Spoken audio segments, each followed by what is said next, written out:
So I've taken the carriage off this guy, and boy is it filthy in there.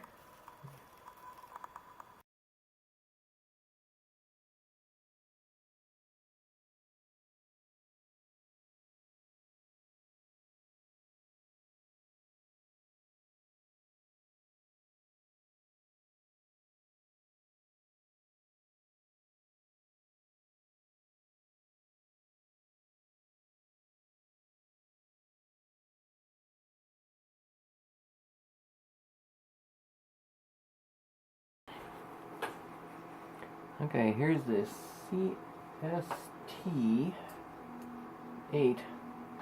Monroe Electromechanical Calculator.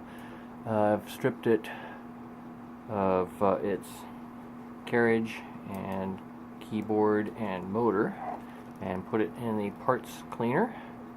I haven't used my parts cleaner in quite a few years. I still have my motorcycle parts in there.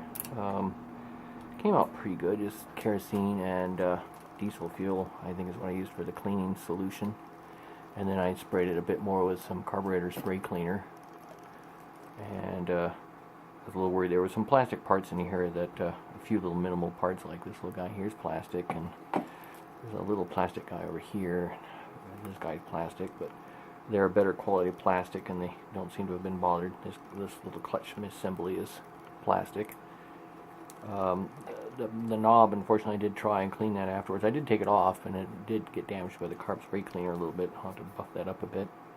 But it came out pretty clean, and I've been oiling it a bit, and it's still, I think it's still jamming. It's really hard to say. It's just a magnificent machine. Just all these mechanisms doing all these things. It's quite the puzzle. I took this one part off here and didn't note it too well as to how it goes in, and I'm still struggling a bit on how that guy sits in there. I'm hoping I can figure that out. It's fascinating to see how the mechanism for the keyboard works underneath the keyboard. The keyboard itself is still filthy. Still got to work on it. It's lots of the keys jam and everything, and it looks really awful in there. But it's quite a little mechanical work of art in itself. And then the carriage is also as gruesome as ever, but you can see stuff had lived in there. It's cleanable, obviously. The biggest concern I have is the letters. I don't want to use any sort of cleaners that would obviously destroy the paint on those, so I'm not sure how to proceed still on that. I'm going to be much more cautious on that. Yeah, and I had the motor out, and of course the motor switch. I put the motor switch back in. The motor itself works perfectly fine. There's a capacitor in it that's probably no good, and it generates a lot of sparks at the governor. And this is the governor back here, and I'm not sure exactly how it works. Still, you can see there's a little weight here, and I'm guessing it just opens and closes the circuit, and it was sparking real bad, and the alignment was very poor on the bracket. Unfortunately, the way they mounted the capacitor was crazy. They had to go through this hole, and you had to cut the wire in order to get the thing out. I kind of wonder if they didn't wire that wrong in the factory, because if they'd gone with one of these other wires, could have undone the screw and taken it all out. So I'm kind of wondering if it was just a mistake at the factory, or somebody replaced something and did it wrong, because it looks like it would have been intended to go the other way. So the plan here, I think, is I'm going to take and make an adapter pulley block and mount it in here, and I'm going to use a stepper loader. Grab a little stepper loader.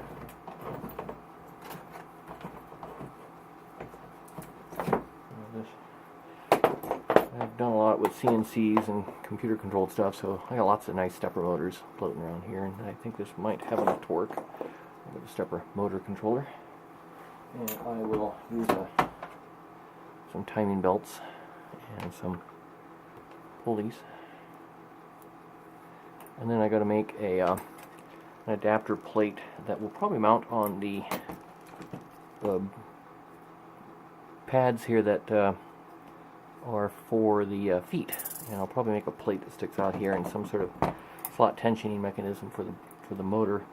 And then using a Arduino or a Raspberry Pi or something like that, I'll have probably some control switches, override, and a speed knob and so forth, and I'll use the original switch. It'll just be logic level, and this will be a lot safer because the wiring, the insulators, how they did the little little pieces of phenolic discs and little bushings and so forth that insulate everything from the frame, but it's really dodgy.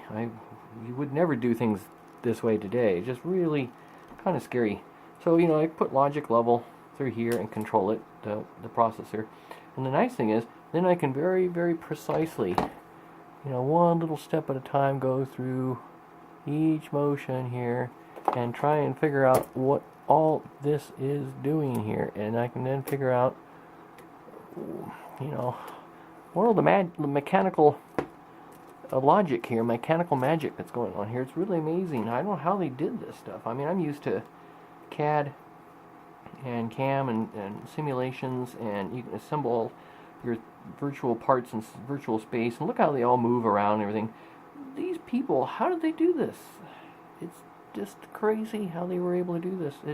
I have a lot of respect for my fathers and forefathers and so forth. They you know, people today think, oh, you're just not hip without the greatest, latest Apple or whatever product.